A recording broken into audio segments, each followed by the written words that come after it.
Good morning, everyone. I'm coming to you again from my outdoor office with the second cup of coffee of the morning. I hope that this finds all of you well, all of you healthy. I don't suppose that any of us are doing really well because most of us are still shut in and not going many places and are therefore going a little bit stir crazy.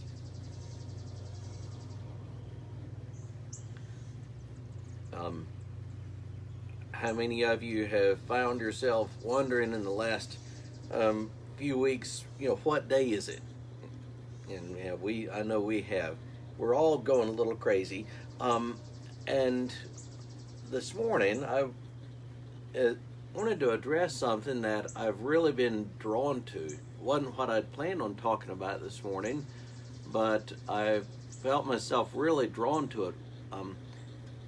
And it's this. I've just been thinking about the Emmaus Road account from Luke 24. It's a passage that I love, and I'm going to read that for us.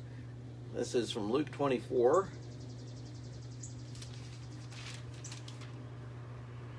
Starting at verse 13. On that very day, two of them were going to a village named Emmaus, about 7 miles from Jerusalem. And they were talking with each other about all these things that had happened. While they were talking and discussing together, Jesus himself drew near and went with them, but their eyes were kept from recognizing him. And he said to them, "What is this conversation you were holding with each other as you walk?" And they stood still, looking sad. Then one of them, named Cleopas, answered him, "Are you the only visitor to Jerusalem who does not know the things that have happened here in these days?" And he said to them, "What things?" And they said to him, "Concerning Jesus of Nazareth, a man who is a prophet, mighty in deed and word before God and all the people, and how our chief priests and rulers delivered him up to be condemned to death and crucified him. But we had hoped that he was the one to redeem Israel. Yes, and besides all this, it is now the 3rd day since these things happened. Moreover, some women of our company amazed us. They were at the tomb early this morning, and when they did not find his body, they came back saying that they had even seen a vision of angels who said he was alive. Some of those who were with us went to the tomb and found it just as the women had said, but him they did not see." And he said to them, "O foolish ones, and slow of heart to believe all that the prophets have spoken. Was it not necessary that the Christ should suffer these things and enter into his glory?" And beginning with Moses and all the prophets, he interpreted to them in all the scriptures the things concerning himself.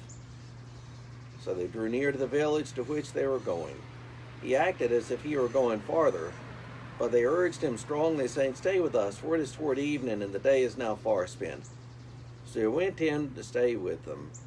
When he was at table with them, he took the bread and blessed the bread, and he broke the bread and gave it to them, and their eyes were open, and they recognized him, and he vanished from their sight.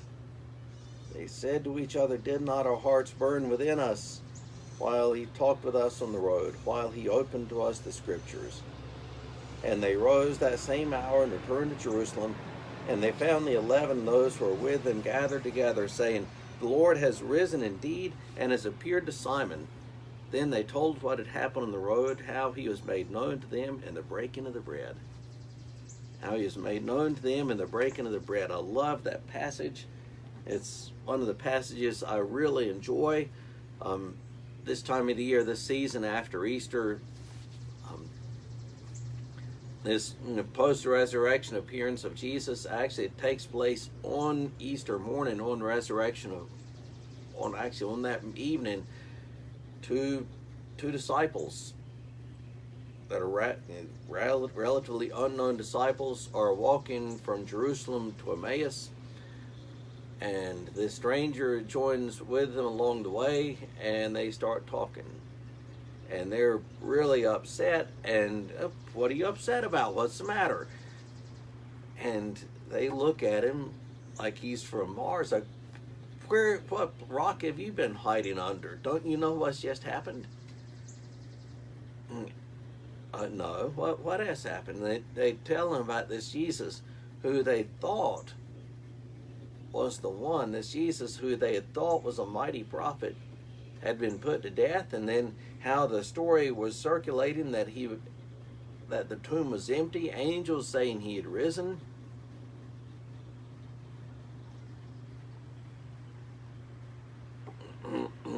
And then we're told that Jesus, of course they don't know that it's Jesus. Then we're told that Jesus opened the scriptures to them, beginning with Moses and all the prophets.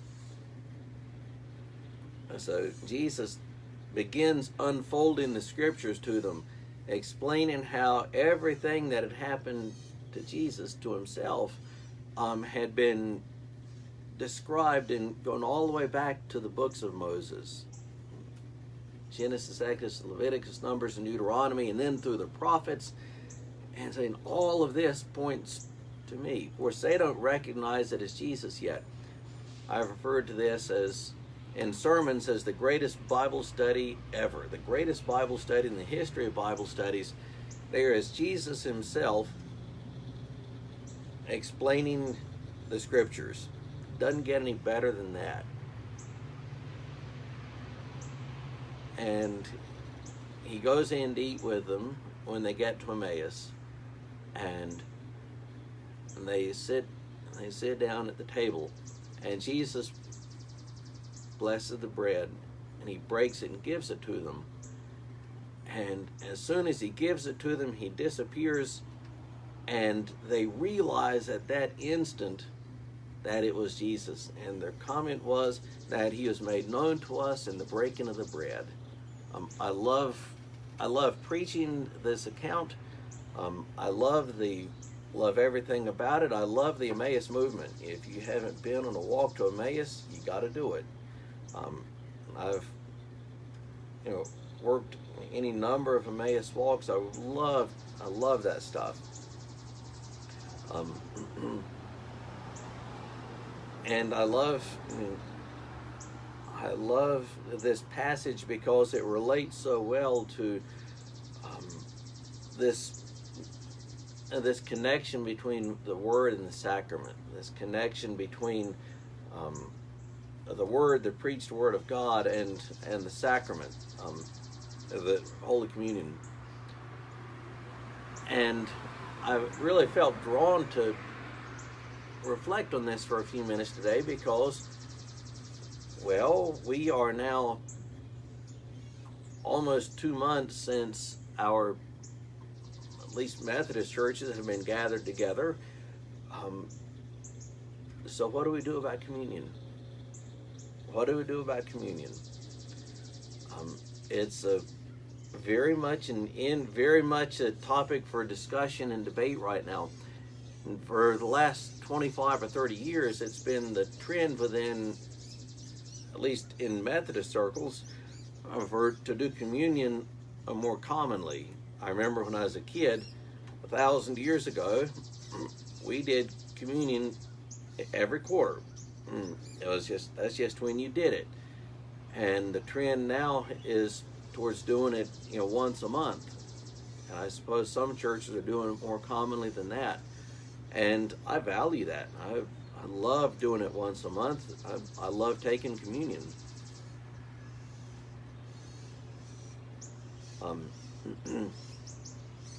But what do we do now? So now that many of our churches are closed, what do we do? Now, obviously, if you're relating back to the passage, the Word and the sacrament, the Word is fairly straightforward. So, in my little corner of the kingdom, First United Methodist and Fellowship United Methodist in Hamlet do Facebook Live worship services on Sunday mornings. And it's not as good as being together, but it serves the purpose. Some churches are using Zoom. Some are recording it and ahead of time, and then posting that on YouTube. on Sunday morning for people to watch. Some churches, some particularly larger ones, already had a presence on TV and radio, and so they're just keeping on doing, except without their their worshiping body, the church body gathered together. So that's fair. We can do that. We can do that. On Facebook Live, people can follow along in their homes with the liturgy, and even sing the hymns together in their homes, and that can sort of work. But what about communion? What do we do with that? And this got pretty real a month ago, when we're getting ready for Holy Week, and there's Holy Week coming up, and there's Maundy Thursday. And after Maundy Thursday comes Easter, and these two really important days where most churches are going to have communion. What do we do? What do we do with Maundy Thursday and Easter when most churches are going to want to have communion? Can you do online communion? Is that a valid practice? Is it legitimate? It is. This question of can you do online communion is not one that's easily answered. If you want to get a feel for that, just Google it. And pretty much every major denominational body is all over the place on this. Okay, so just in a few minutes of looking last night, Roman Catholic Church officially advises against it. Lutheran Church officially advises against it, but there are some of their folks who are doing it anyway. The same is true for Episcopal churches. There are a number of different branches of Presbyterianism, and in looking at websites for some of those different branches of the Reformed Church, Presbyterians and others, you sort of get this, that yeah, we recommend not doing it, but if you feel you need to, go ahead anyway. I listened to a podcast last week from several pastors who are more from a Baptist persuasion, and they had a healthy debate on the podcast about whether or not to do communion while they are shut down in quarantine. One person arguing for it, one person arguing against it. So is this something that's valid? Is it something that's legitimate that our churches should be doing? So when we're getting ready for Holy Week, and I'm beginning to think, okay, what do we do for Maundy Thursday? How can we have a Maundy Thursday service that's going to work in people's homes that we can do online? One of the really fortunate things, good things about our connectional system is the conference sent out a suggested worship service that we could use for Maundy Thursday and Good Friday, that people could do in their homes while it's being led by me, just broadcasting Facebook Live from our home. And on that, for the service on Maundy Thursday, they recommended doing sort of a modified love feast, an old Moravian tradition of the love feast. And that's what we did. And my own feeling was, going into Holy Week, that I just didn't feel comfortable doing an online communion. I just didn't feel comfortable doing communion virtually online. And I really like being able to do a modified Moravian love feast kind of thing.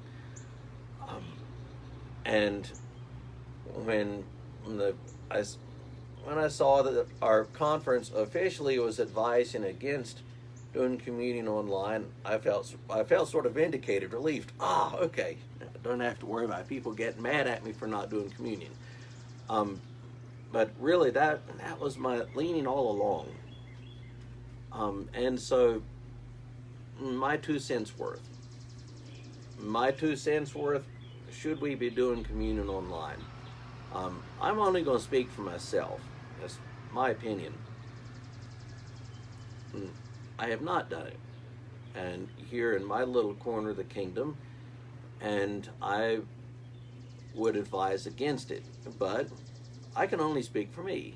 And this is just my opinion. And if you're watching from you go to another church and you've done it, I'm in no means throwing your preacher under the bus, because this is something that is really up for debate. When United Methodist Circles 2013, the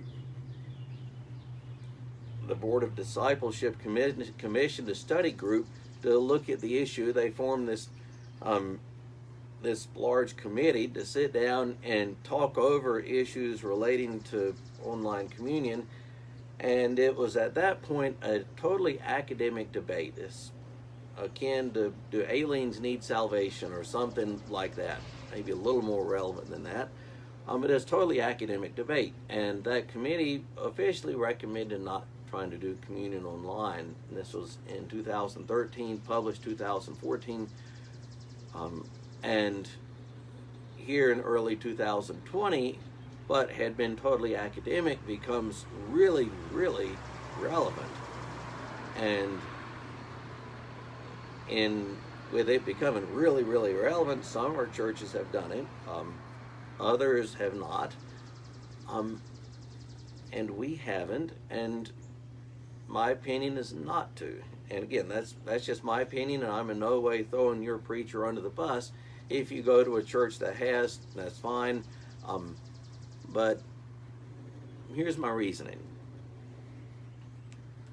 And Jesus says, do this in remembrance of me. He says, do this in remembrance of me, with his disciples gathered in the Last Supper in that upper room. What is the this? The this is the celebrating that meal, gathering together to celebrate the meal. Come together, celebrate this meal, and when you do it in remembrance of me. Paul in 1 Corinthians 11 spends nearly the whole chapter talking about problems with the way the Corinthian church takes communion. Yeah, the Corinthian church had all grades of problems. They argue about everything. And one of the problems they had was how they did communion. They, according to Paul, were treating that table, which should have been really sacred and holy, as just any other occasion to eat. So everybody gets there and they all run to the head of the line and grab as much as they can, so that other people who show up later on don't get anything to eat. Worse than that, at that point, they're using real wine. Some people are drinking so much to begin with, they're getting drunk before anybody can have anything. It's a mess. And Paul makes the point, this is not an ordinary meal. This is not an ordinary meal. This is not an ordinary occasion for you to just eat and drink. And 5 times in that little passage, Paul refers to gathering together. When you gather together, when you gather together. And that resonates with me. When you gather together, communion is something that we do when we gather together. It is communion with Christ, and it's also communion with each other. Communion, the Lord's Supper, as we observe it, isn't just communion with Christ above, but it's communion with each other, and it's communion with the body of Christ that's gathered together. I've got sacramental authority from the church, but I haven't had communion here at the house with the family, because it needs to be the church body who's gathered together, in my opinion. when you gather together, here's what you do. And how many of us really feel like we've been able to gather together with our friends in the body of Christ, our brothers and sisters in the church? Yeah, Zoom is good. We can at least see each other. Facebook Live is okay. But even though we might be seeing each other on a Zoom meeting or watching something on Facebook Live, are we really together? No. And I think all of us recognize that in here. We're really not together. You watching me right now isn't the same as being in the room with me. Doing a Bible study on Zoom's not the same, or meeting on Zoom is not the same as being in the room together.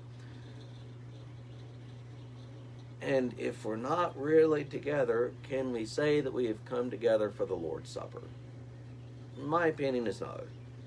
But that's only my opinion. I can only speak for me, and that's why we haven't done it here. And nobody in the world looks forward to having communion more than I do.